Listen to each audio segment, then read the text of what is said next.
Halo teman-teman, kembali lagi bersama aku Ayu Melawati dan aku akan ngebahas lanjutan dari soal pedagogik dari video-video sebelumnya. Tapi sebelumnya jangan lupa ya, klik tombol like, subscribe, dan isi kolom komentarnya kalau ada yang kamu mau tanyakan tentang video yang aku buat ini ya. Oke, kita lanjut ke soal yang pertama. Jika guru akan menyusun indikator dengan tingkatan kognitif menganalisis C4 pada mata pelajaran IPA dengan kompetensi dasar mengklasifikasikan makhluk hidup dan benda berdasarkan karakteristik yang diamati, maka rumusan indikator yang tepat adalah A. Menyeleksi makhluk hidup berdasarkan ciri-cirinya. B. Menggunakan benda-benda yang ada di sekitar dalam kehidupan. C. Menyebutkan benda-benda yang ada di sekitar. D. Menguraikan makhluk hidup berdasar jenis makanannya. E. Merangkum klasifikasi makhluk hidup berdasar pada habitatnya. Oke teman-teman, jadi jawabannya adalah A. Menyeleksi makhluk hidup berdasarkan ciri-cirinya. Alasan menjawab A karena yang ditanyakan di sini adalah rumusan indikator yang tepat. Nah, sedangkan dari kompetensi dasarnya itu mengklasifikasikan makhluk hidup dan benda berdasarkan karakteristik yang diamati. Nah, karena di sini ingin menyusun indikator dengan tingkat kognitif C4 atau menganalisis, jadi di C4 itu ada beberapa kata kerja yang memang sering digunakan teman-teman. Contohnya yaitu ada memilih, menata, menyeleksi, mendiagnosis, mengedit, menguraikan, dan membedakan. Nah, kita udah lihat dong jawabannya di mana, yaitu di A, menyeleksi makhluk hidup berdasarkan ciri-cirinya. Nah, di sini juga udah jelas ya untuk membedakan berdasarkan karakteristik. Jadi, kalau karakteristik itu lebih identik dengan ciri-ciri gitu ya. Oke, kita lanjut ke soal yang kedua. Pada indikator RPP tertulis, peserta didik mampu menganalisis bentuk-bentuk kerjasama di tingkat ASEAN. Rumusan tujuan pembelajaran yang tepat untuk indikator tersebut adalah A.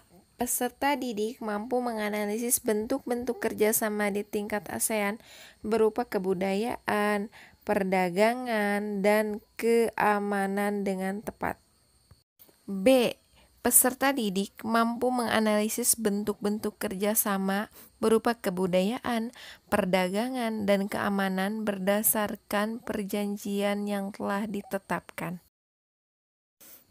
C. Melalui tayangan video, peserta didik mampu menganalisis bentuk-bentuk kerjasama berupa kebudayaan, perdagangan, dan keamanan berdasarkan perjanjian yang telah ditetapkan. D. Melalui analisis artikel koran, peserta didik mampu menganalisis bentuk-bentuk kerjasama berupa kebudayaan, perdagangan, dan keamanan berdasarkan perjanjian yang telah disepakati. E. Melalui analisis artikel koran, peserta didik mampu menganalisis bentuk-bentuk kerjasama berupa kebudayaan, perdagangan, dan keamanan berdasarkan perjanjian yang telah ditetapkan secara rinci. Jadi, jawabannya adalah E. Melalui analisis artikel koran, peserta didik mampu menganalisis bentuk-bentuk kerjasama berupa kebudayaan, perdagangan, dan keamanan berdasarkan perjanjian yang telah ditetapkan secara rinci. Nah, memilih ini option E itu karena dalam merumuskan tujuan pembelajaran ada unsur-unsur yang harus dipenuhi, yaitu unsur A, B, C, D. A itu adalah audiens. Audiensnya di poin E ini kita cari di sini adalah peserta didik. Kemudian kita lanjut ke unsur B atau behavior, adalah tingkah laku peserta didik. Di sini yang menggambarkan tingkah laku peserta didik adalah menganalisis bentuk-bentuk kerjasama berupa kebudayaan, perdagangan, dan keamanan berdasarkan perjanjian yang telah ditetapkan. Nah, kemudian ke unsur C atau condition. Kondisinya itu yaitu melalui analisis artikel koran. Nah, yang terakhir adalah unsur D atau degree. Degree itu adalah tujuannya. Di sini tujuannya itu adalah ditetapkan secara rinci. Nah, jelas ya teman-teman. Jadi jawabannya adalah E. Oke, kita lanjut ke soal berikutnya. Pada proses pembelajaran, seorang guru menggunakan strategi pembelajaran deduktif dan induktif untuk menjelaskan materi pelajaran kepada siswa. Strategi pembelajaran deduktif dan induktif dimaksudkan untuk mengajarkan materi yang sifatnya A. Fakta, B. Konsep, C. Keterampilan, D. Prosedur, E. Prinsip. Jawabannya adalah B, yaitu konsep. Kenapa menjawab B? Karena strategi pembelajaran deduktif itu mengolah konsep-konsep yang sifatnya umum atau general ke yang sifatnya khusus atau bagian-bagian. Sedangkan strategi pembelajaran induktif itu mengolah konsep dari yang bagian-bagian atau bersifat khusus ke yang umum atau ke yang general gitu.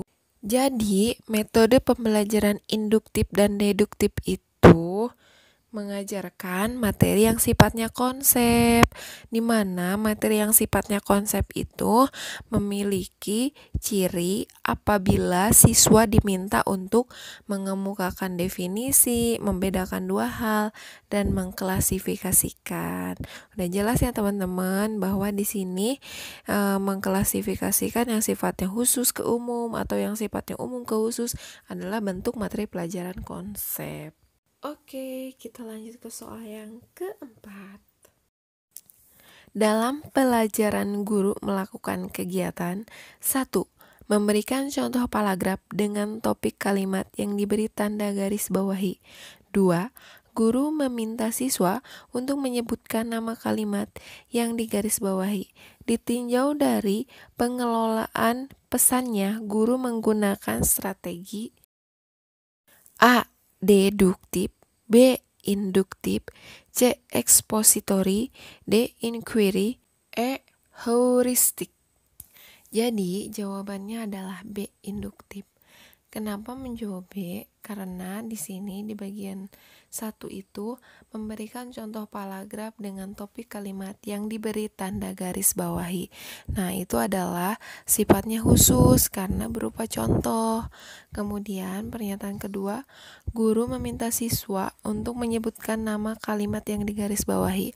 Kalau nama kalimat itu sifatnya umum teman-teman, karena nama kalimat tersebut bisa dengan beberapa contoh-contoh gitu. Kalau misalnya udah satu contoh, itu pasti hanya satu jenis kalimat gitu ya teman-teman. Oke, mari kita lanjut ke soal yang kelima. Dalam proses pembelajaran, guru terkendala dengan cakupan materi yang luas dan banyak. Maka pilihan bahan ajar cetak sederhana yang dapat digunakan untuk bahan belajar mandiri, memberi motivasi, mengingat, memberi umpan balik, dan menilai hasil belajar adalah A. Lembar kerja peserta didik, B. Handout, C. Buku teks, D. Modul, E. Lembar pengayaan. Jadi jawabannya adalah D. Modul. Kenapa modul? Karena di sini ada kendala di guru karena cakupan materinya itu yang sangat luas gitu, yang sangat banyak. Jadi harus ada alternatif pilihan bahan ajar cetaknya. Nah, di sini bahan ajar cetaknya itu harus membantu siswa untuk belajar mandiri, memberi motivasi, pengingat, memberi umpan balik, dan menilai hasil belajar siswa. Karakteristik tersebut itu adanya di modul teman-teman, karena modul itu ya memang dikhususkan untuk bisa belajar mandiri gitu. Nah, jadi kalau untuk handout itu merupakan bahan pembelajaran yang dibuat secara ringkas, bersumber dari beberapa literatur yang relevan, dengan kompetensi dasar dan materi pokok yang akan dilakukan dalam proses pembelajaran. Kalau buku teks itu merupakan sumber informasi yang disusun oleh seseorang, tapi dengan struktur atau urutan berdasarkan bidang ilmu tertentu.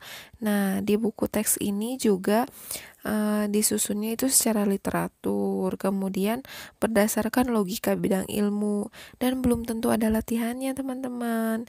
Kemudian tidak mengantisipasi kesukaran siswa dalam belajar juga. Belum tentu memberikan rangkuman, karena buku-buku teks biasanya ada yang ada rangkumannya, ada yang enggak juga gitu.